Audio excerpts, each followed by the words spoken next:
구독, 좋아요. 찰리 커크 문제 시작을 해보겠습니다. 지금 현재 어떤 상태로 진행되고 있고 또 새로운 소식들이 어떤 부분이 있는지 그 속에서 미치는 어떤 미국 내 또 국제사회에 미치는 상황 한번 이 찰리 커크 암살 주제를 먼저 다루겠는데요. 자, 암살용의자 22세 타일러 로빈슨으로 지금 확정이 거의 되고 있는데 현재 수사당국 이게 체포가 돼서 FBI가 수사를 진행하고 있다고 그러죠.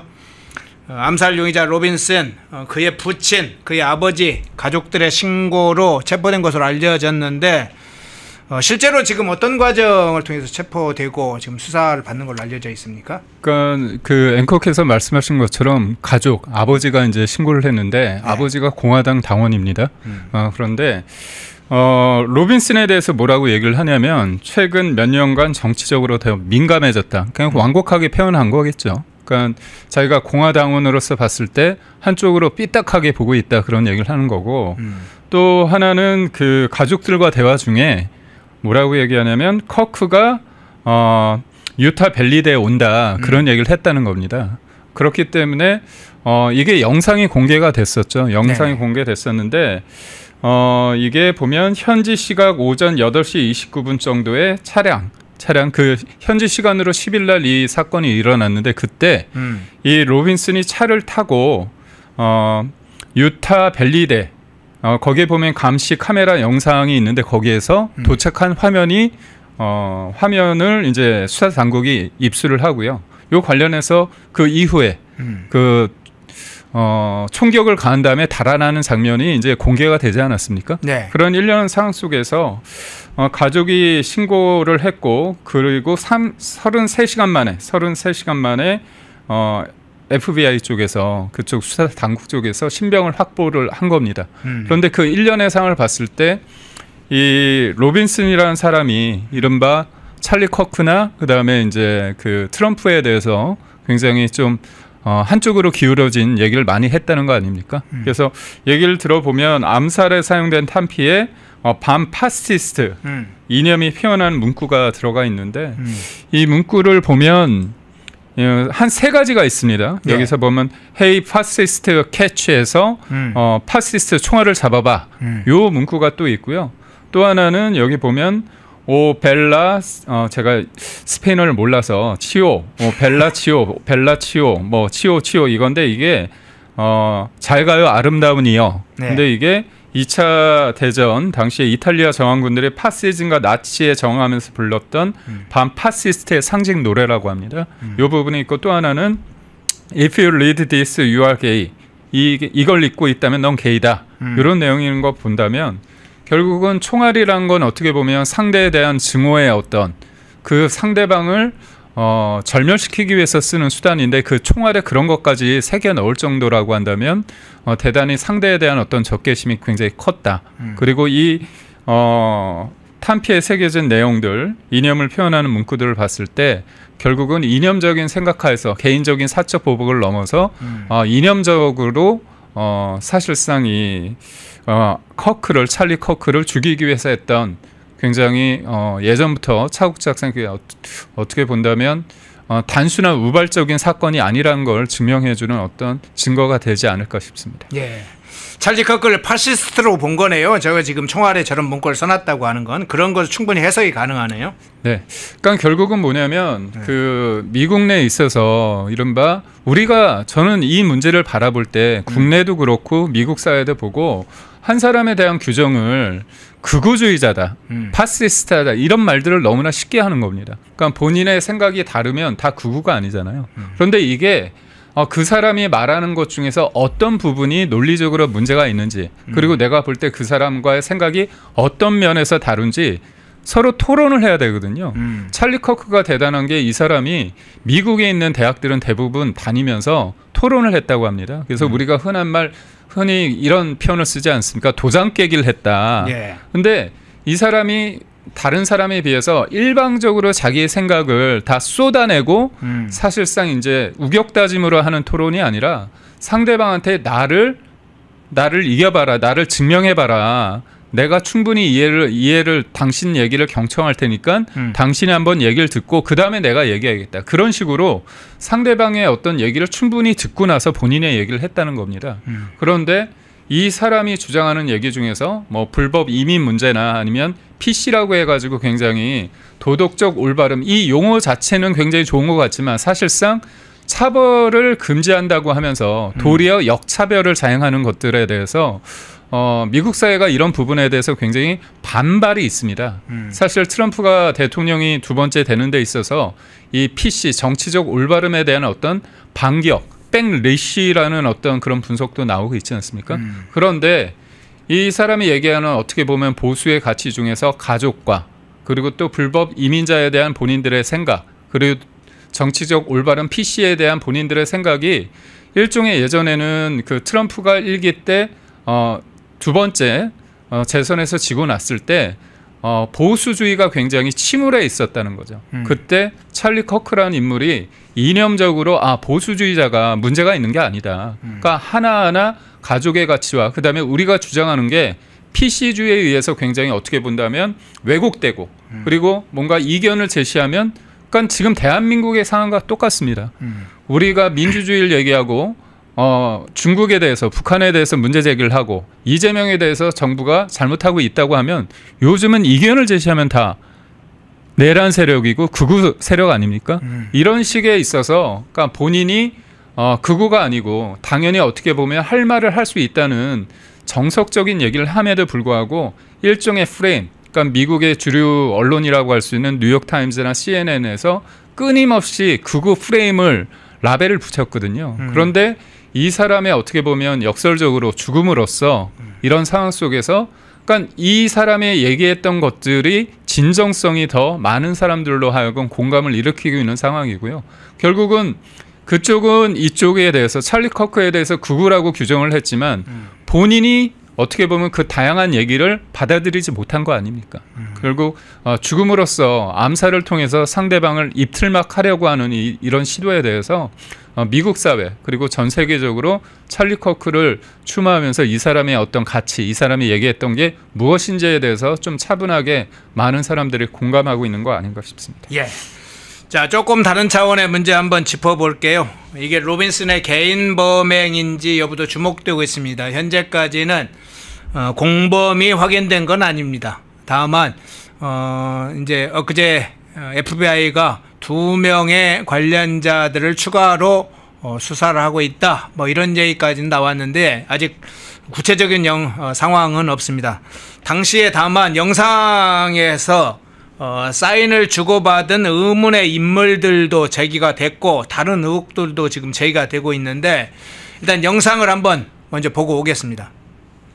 Good evening. My name is Charlie Kirk. To warn you that this election is a decision.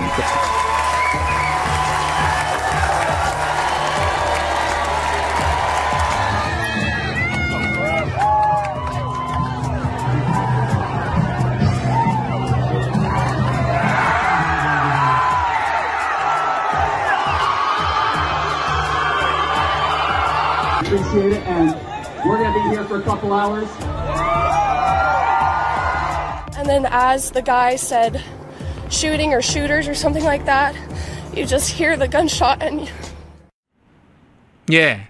지금 저 영상 이외에도 다른 영상이 의문의 두 사람이 손짓하고 사인하는 그런 영상도 있는데 지금 목격자가 이야기를 합니다. 트랜스젠더나 총격 관련된 질문을 받고 답하려고 하는 사이에 그 3초 사이에 총탄을 맞았다. 그리고 그 사이에 사인들이 전달되는 상황도 있었다. 이러면서 이제 목격자도 일종의 사인처럼 느껴졌다. 이런 이야기를 하면서 여러 가지 이제 의혹들이 제기되고 있는데 일단 지금 저 문제는 어떤 차원에서 해석을 해야 될까요? 우선적으로 암살범이 네. 왜 많은 사람들이 모여 있는 곳에서 찰리 커크를 암살했을까?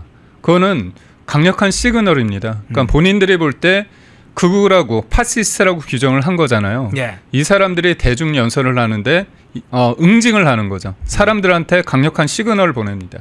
그러니까 찰리 커크가 얘기하는 공감대를 형성하면서 그런 얘기를 할 때 누구든 대중 앞에서 살해당할 수 있다는 걸 보여주는 거거든요. 그리고 이게 예를 들어서 찰리 커크가 길을 가거나 아니면 식당에서 밥을 먹거나 그럴 때와 굉장히 대비되는 거지 않습니까? 그러니까 당신의 그 말 때문에 당신은 죽은 거다. 당신이 이념적으로 이런 부분이 위험하기 때문에 당신은 응징을 당한 거다. 그런 강력한 어떤 메시지를 주기 위해서 한 건데요. 근데 도리어 저 상황을 보면서 이거죠. 진실을 말하고 어떻게 보면 정의를 말하는 사람이 대중 앞에서 대중들이 그걸 본 거잖아요.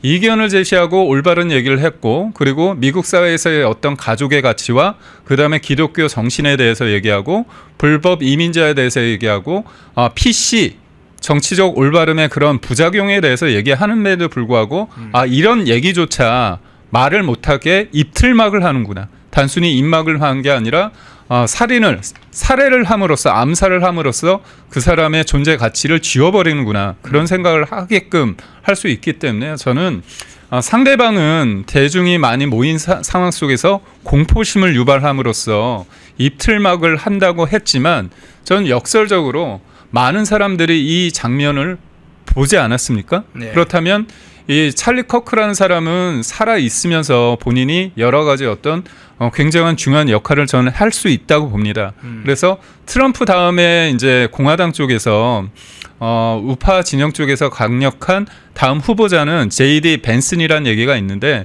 그 다음에 강력한 어떤 리더로서 이 사람이 갖는 상징적인 어떤 존재가 있습니다. 근데 이분이 암살당해서 저도 굉장히 마음이 아프지만 그래도 사람이라는 게 살아 있음으로 해서 여러 가지 역할도 할 수 있지만 이 사람이 역설적으로 죽음을 당함으로써 더 많은 사람이 이 사람이 가지고 있는 메시지와 진정성과 그런 가치에 대해서 다시 한번 생각을 하게 됐다. 그래서 전 세계적으로 제가 알기로는 영국에서도 경찰 수산 11만 명이 모였다고 합니다.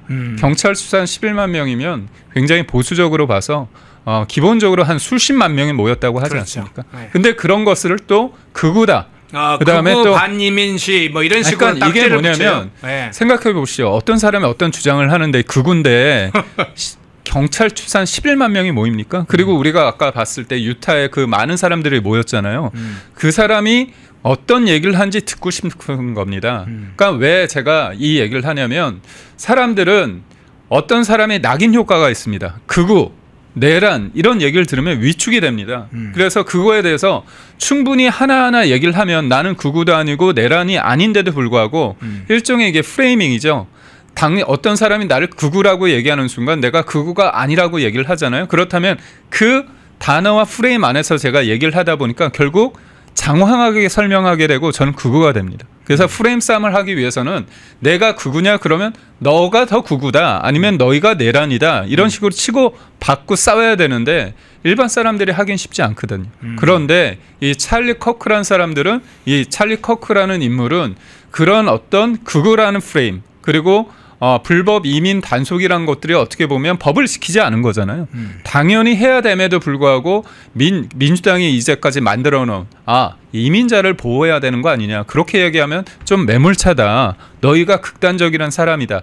그런 용어들이 계속 쓰여왔거든요. 그게 또 단순히 정치권의 용어뿐만이 아니라 교육과 시민단체와 종교와 이런 문화적인 여러 가지를 통해 가지고 계속 이런 흐름 속으로 만들어왔던 어떤 거대한 흐름이 있었습니다. 근데 모든 것들이 그런 흐름 속에서 이견을 제시하고 거기에서 반격을 하고 뭔가 또 다른 어떤 백래쉬를 만들어내는 건 쉽지 않거든요. 그런 차원에서의 찰리 커크의 어떤 존재와 상징의 인물은 그런 평가를 하는 사람도 있습니다.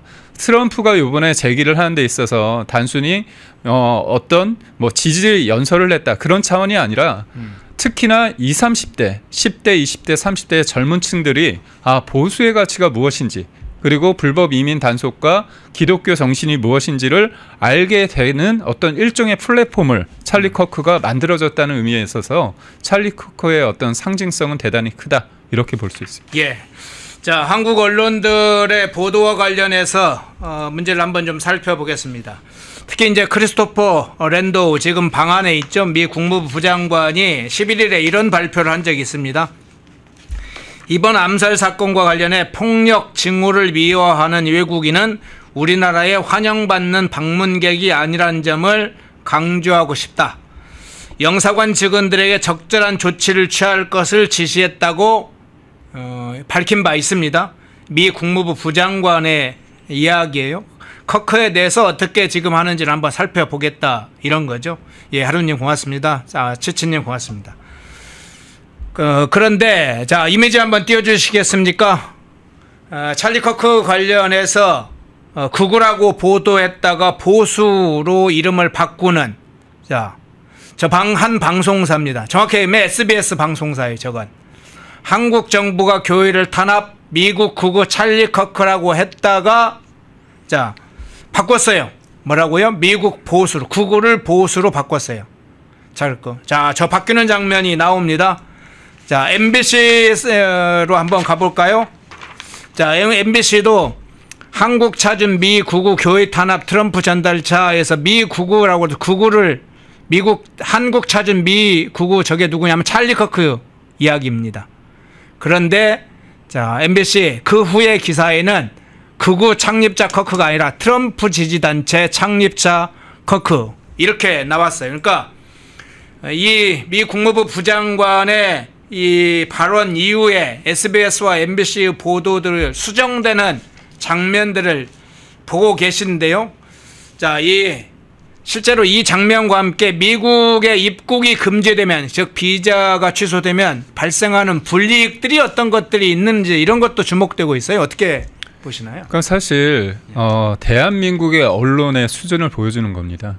두 가지 측면에서 해석을 할 수 있어요. 첫 번째, 무식해서 그럴 수 있고요. 예. 두 번째는 알면서 이른바 극우라는 프레임이 굉장히 지금 대한민국을 어떻게 보면 집어삼키고 있다고 봅니다. 내란과 극우. 이 기사 중에서 어떤 게 있냐면 미국의 극우가 한국의 극우와 만났다, 그런 것도 있습니다. 그러니까 결국 지금의 국민의힘과 윤석열 전 대통령, 윤석열 대통령을 악마하고 극우 세력으로 몰고 가려고 하는 그 집단이 언론에 있잖아요. 이 언론, 저도 이제 KBS 기자를 20년 가까이 했지만 지금 대한민국에 있어서의 공중파, 그다음에 언론은 민노총 산하의 언론 노조가 장악을 하고 있습니다. 예. 그렇다면 지금 걔네들은 일종의 언론이 아니라 플레이어입니다. 그러니까 본인들의 하나의 정치 세력의 한 축으로서 작용을 하고 있는데 이거죠. 이 사람을 극우로 만들어야 돼요.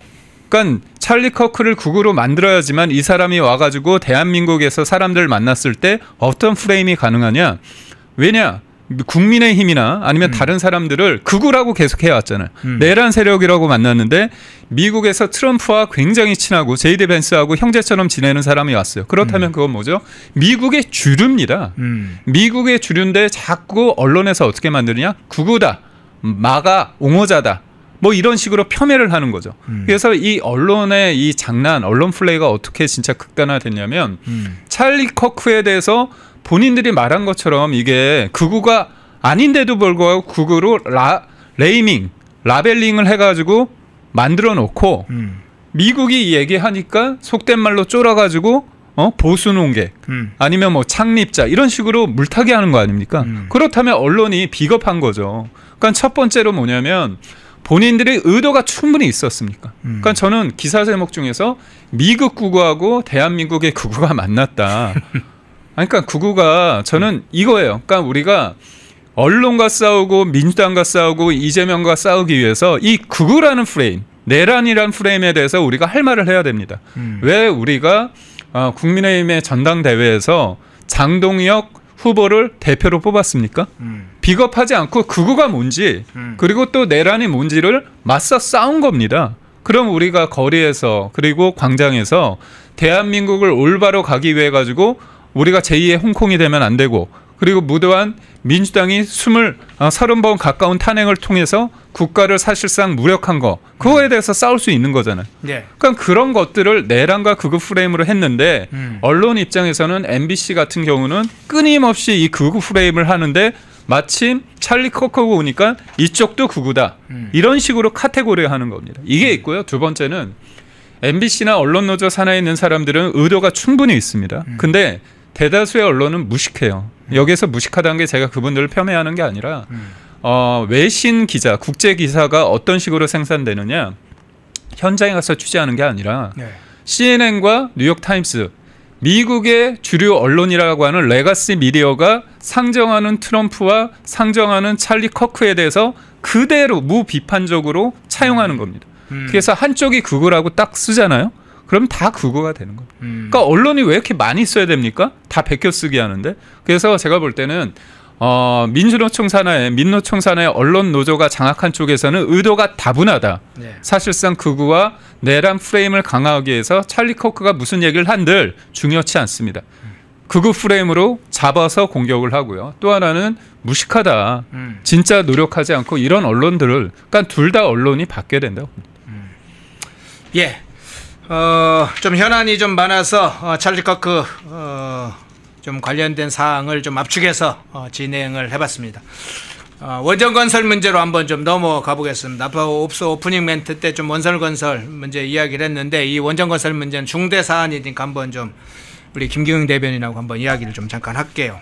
자, 이재명이 지난번에 원자력 발전소 짓는데 최하 15년이 걸린다 이렇게 이야기를 했죠. 그런데 뉴델리에서 전수조사를 원전 전수조사를 해보니까 7년 8개월 정도, 평균 7년 8개월이면 되더라.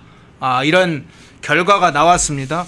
이번에 이제 이재명이 취임 100일 취임 기자간담회에서 사실상 이제 원전을 탈원전 방향으로 가면서 재생에너지를 투자하겠다, 전력 집중하겠다, 전력을 그쪽에 집중하겠다 이런 입장인데, 이 탈원전 지금 악몽으로 가는 탈원전을 선택하게 되면서 원전 건설 15년 걸린다고 하는 사실과 다른 얘기까지 했어요. 어떻게 보세요? 그러니까 이게 지금 극우 프레임, 내란 프레임하고 연결지어서 말씀드릴 수 있는데요. 예. 이 탈원전을 문재인이라는 사람이 하지 않았습니까? 예. 근데 문재인이 영화 관련해 가지고 그 당시에 판도라라는 영화가 있었습니다. 예. 근데 그게 이제 원전의 어떤 공포 마케팅을 하는 데 있어서 중요한 역할을 했는데 참 재미있는 게, 문재인이 정권을 잡고 나서 IPTV 있지 않습니까? IPTV에서 그전에는 판도라가 유료 콘텐츠였어요. 근데 대통령이 바뀌고 나서 그게 무료 콘텐츠로 바뀌었습니다. 그러니까 많은 사람들이 그 판도라라는 정치적 목적이 다분한 그런 영화를 통해서 원전에 대한 공포심이 극대화됐거든요. 그런데 우리가 대한민국은 만약에 원전을 한다고 한다면 위험하고 뭔가 다른 나라는 다 탈원전하는데 왜 우리나라만 그럴까 그런데요. 지금 중국에 해안가를 해가지고 원전이 계속 만들어지고 있고요. 원전에 대해서 탈원전을 처음으로 제기했던 이탈리아 탈원전을 탈했습니다. 원전을 만들고 있고요. 그 다음에 프랑스, 독일이 원래 그쪽에서 그쪽 시민단체가 세다 보니까 탈원전을 했다가 감당이 안 되는 거예요. 그래서 원전을 합니다. 그래서 유럽이 원전으로 돌아섰고 미국은 2050년까지 원전을 300기 만든다고 합니다. 300기. 근데 이게 하나 만들어지는데 10조 원이 들거든요. 근데 그러면 300조의 시장이 열리는 거예요. 근데 참 재밌는 게 이재명 대통령이 미국 가기 전에 일부 언론을 통해서 민주당이 윤석열 정부가 만들어 놓은 쾌거 체코 원전 26조 원 관련해서 그 부분에 대해서 흠집을 내는 기사가 나왔습니다. 그래가지고 노예 계약이다. 그런데 한미 정상회의 때문에 제가 볼 때 일정 부분 된 게 있는데 이재명이나 민주당에서 이거를 까지 않는다고 저는 보는 게 뭐냐면, 미국은 웨스팅하우스라고 해가지고 원천 기술을 가지고 있고요. 우리나라는 원전 한수원에서 한전과 한수원이 가지고 있는 게 뭐냐, 시공 능력이 전 세계적입니다. 그래서 원천 기술하고 시공 능력이 윈윈해서 우리가 미국에 같이 투자한다는 게 윤석열 정부 때 이미 체결이 돼 있습니다. 그렇죠. 근데도 불구하고 그때 언론과 민주당에서 엄청 공격을 하다가 막상 이재명이 미국 가니까 그 얘기가 쏙 들어갔습니다. 제가 드리고 싶은 말은 뭐냐, 이재명이 새빨간 거짓말을 하는 거죠. 15년이 걸리는 게 아니고 그 다음에 원전 부지가 없다고 얘기하는데요. 원전 부지 관련해서 그 경상북도 쪽에 있는 그쪽에서는 원전을 하는 데 있어서 예전에는 반대했지만 이 안정성이 강화되고 그 다음에 주민들한테 수혜가 주기 때문에 바라는 지역이 있습니다. 그게 이미 기사화가 됐어요. 그런데 두 가지를 거짓말하죠. 15년이나 걸리고 원전을 만들 공간이 없고 주민들이 반대한다. 이런 식으로 새빨간 거짓말을 하는 겁니다. 그래서 저는 이런 15년이 걸린다고 했을 때 얼마나 수많은 사람들이 이게 문제라고 생각하는데, 유일하게 저 언론에서만 팩트 체크를 하는 거 아닙니까? 저게 단독이 돼서는 안 돼요. 왜냐하면 딱 이재명이 100일 기자회견 끝나면 모든 언론이 다 팩트 체크를 해야 됩니다. 그렇죠. 이 부분도 거짓말을 했고 또 하나가 뭐냐면 이재명이 돈 쓰는 얘기 하잖아요. 네네. 나라 빚을 늘리는 거, 나라 빚 가지고 이거 안 된다고 하는 게 무식한 소리다 얘기를 선거 내내 했습니다. 근데 요번에도 똑같이 새빨간 거짓말을 하는데 뭐냐? 우리나라가 GDP 대비 국가 채무가 부채가 50%가 좀 안 됩니다. 그런데 이재명 됐고 나서 50%를 넘기거든요. 그러면서 하는 말이 OECD의 많은 국가들이 100%가 넘는다고 얘기했습니다. 근데 여기서도 거짓말하는 게 뭐냐? 미국과 일본과 유럽은 기축통화잖아요. 그래서 걔네들은 돈을 찍어내도 외국 사람들이 그 달러나 엔화나 유로를 삽니다. 그렇기 때문에 우리는 신용 등급이 우리나라는 그렇게 하면 망하잖아요.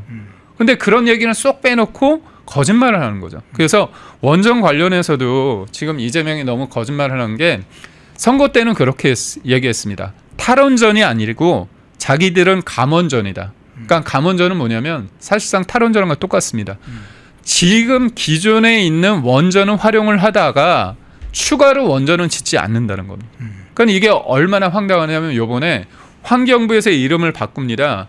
기후에너지 에너지부라고 얘기를 듣는데 거기에서 원전 정책을 합니다. 그리고 원전 수출은 산업부에서 하거든요. 그러니까 찢어 놓는 거예요. 그러니까 결국은 원전 관련해서 이재명이 딱 종집을 찍은 거죠. 100일 기자회견을 통해서 이거 왜 하느냐. 원전을 하는데 15년이 걸린다고 거짓말하고 이 AI 강국을 지향하면서 에너지 관련해서 제일 중요합니다. AI는 결국은 그걸 하면서 재생에너지를 한다는 거예요. 그러니까 대놓고 친중한다는 거죠. 풍력과 태양광 에너지 관련해서 여러 가지 패널이나 여러 가지 이제 풍력 발전할 때 쓰는 그런 것들은 다 중국에서 수입하지 않습니까? 그래서 대놓고 친중하고 이렇게 국민들 앞에서 거짓말을 한다는 건 국민들을 진짜 개 돼지 취급하고 있다. 저는 그렇게 볼 수밖에 없습니다. 예, 국내 현안 두 가지만 좀 짧게 여쭤볼게요. 우선 좀 김어준 얘기 좀 잠깐 한번 여쭤볼게요. 김어준의 발언 이후에 상당히 반발이 심한 상황이 직면했는데 그게 이제 금감원, 금융감독원 조직 개편 문제 때문에 그렇습니다. 금감원 조직 개편에 반발하면서 출근길 시위를 하고 있는 분들이 있죠. 금융감독원 직원들이 수백 명이 지금 거리에 나와서 시위를 하고 있는데 김어준이가 이런 얘기했어요. 불만이면 퇴사하면 된다. 퇴사를 전원 다 받고 새로 뽑아야 한다. 이렇게 발언을 방송에서 아예 자기 방송에서 금융감독원 직원들을 향해서 극단적인 그건 막말을 했는데 이 발언이 알려지면서 금융감독원 사내 게시판에 당연히 비판글이 막 올라오겠죠. 이 김어준 충정로 대통령이라고 불리는 상황인데 이 개딸의 상황께서 이 막말까지 해대면서 금감원의 조직 개편까지 지침을 주는 것인지 이 상황 어떻게 일단 평가를 하세요? 뭐 댓글란에 이제 털보 교주 나왔네. 털보 교주. 예. 그러니까 이게 뭐냐면 한 사람의 유튜버가 아니라 앵커께서 말씀하신 것처럼 지금 대한민국의 대통령이 누구냐를 봤을 때 다 김어준을 얘기합니다. 네네. 지금 특별 내란 특별 재판부 얘기를요. 7월 24일 날 그 이춘석 당시 법사위원장 불러다가 특별 내란 특별 재판부 뭐 하는 게 뭐가 문제냐 그런 식으로 얘기를 합니다. 그러니까 전현희 의원이 또 군부를 떼죠. 그리고 마지막 그 마침표를 누가 찍었습니까? 이재명 대한민국의 대통령이란 사람이 아니 내란 특별 재판부 뭐가 문제냐 뭐가 위헌이냐 그렇게 얘기합니다. 딱 누가 하명했잖아요.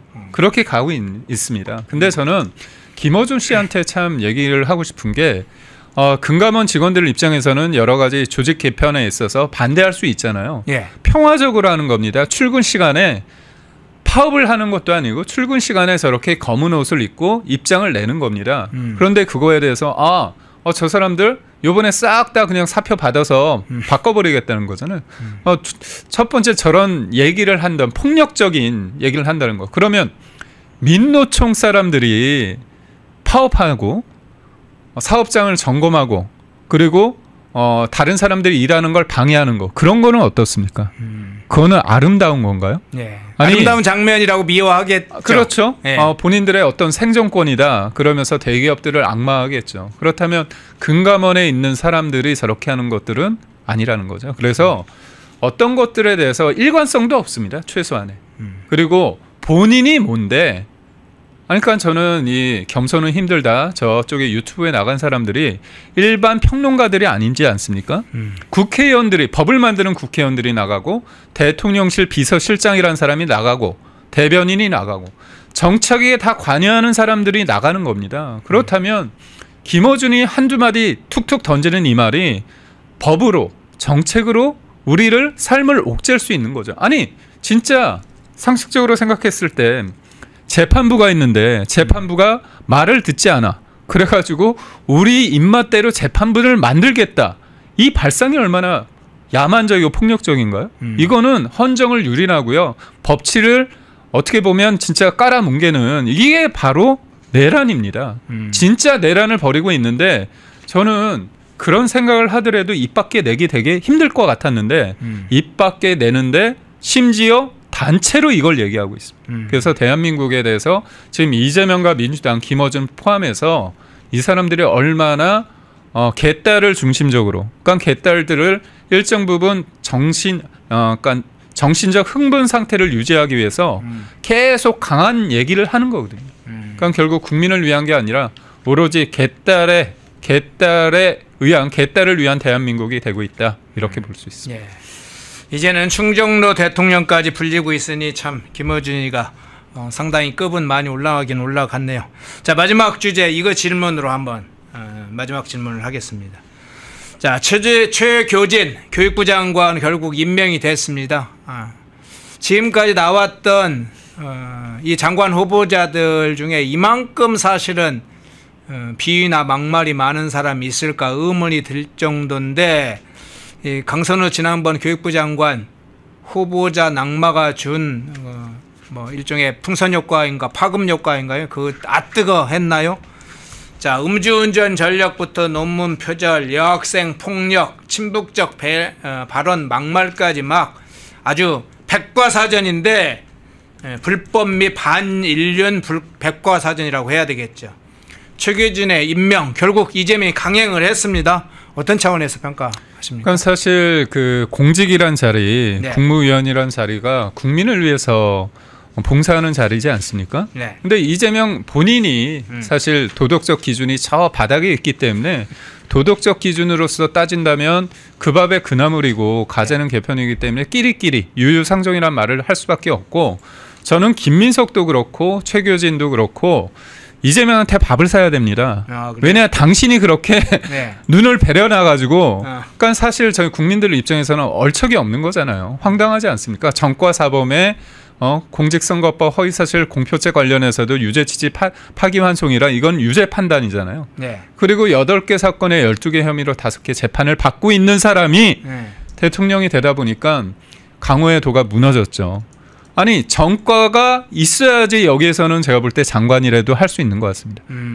제가 알기로는 정과를 국무위원들 정과를 다 합치면 22범이라고 하는 얘기가 있습니다. 그러니까 정과가 곧 훈장이라고 하는 건데 전 다른 것도 아니고 하긴 뭐 대통령도 그런 사람이 됐기 때문에 할 말은 없지만 최교진은 다른 사람도 아니고 교육부 장관이잖아요. 예. 그렇다면 교육부 장관을 최소한의 사람으로서 인격적인 사람이 돼야 되는데 이 사람은 뭐 성적 떨어졌다고 하는 학생의 뺨을 때렸다고 자랑하지 않느냐.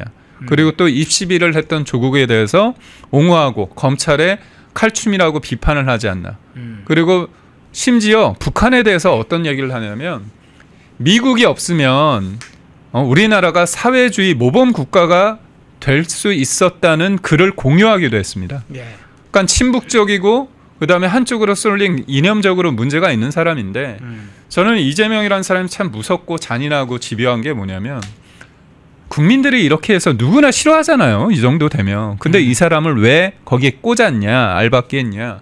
두 가지 측면이 있죠. 하나는 정교조라는 사람과의 어떤 야합을 통해서 정권을 잡았기 때문에 일정 부분 부당거래 뭔가 이렇게 청구서에 대한 어떤 영수증 사인을 해줬다는 면이 있고, 또 하나는 확실하게 우리나라의 어떤 교육을 좌파 쪽으로 한쪽으로 하겠다는 대국민 선전포고가 아닌가 그런 생각을 해요. 예. 자, 2부 김기웅 대변인 모시고 찰리 커크가 남긴 그 메시지, 그리고 그 사건의 지금 수사 현황, 그리고 원전 문제, 그리고 국내 주요 현안 좀 간단히 살펴봤습니다. 예, 김기웅 전 대변인이었습니다. 고맙습니다. 고맙습니다. 독립, 성장, 역전, 패는경제TV 권미란입니다. 8월 25일 매일 저녁 8시 경제독립 8시 라이브 방송이 시작됩니다.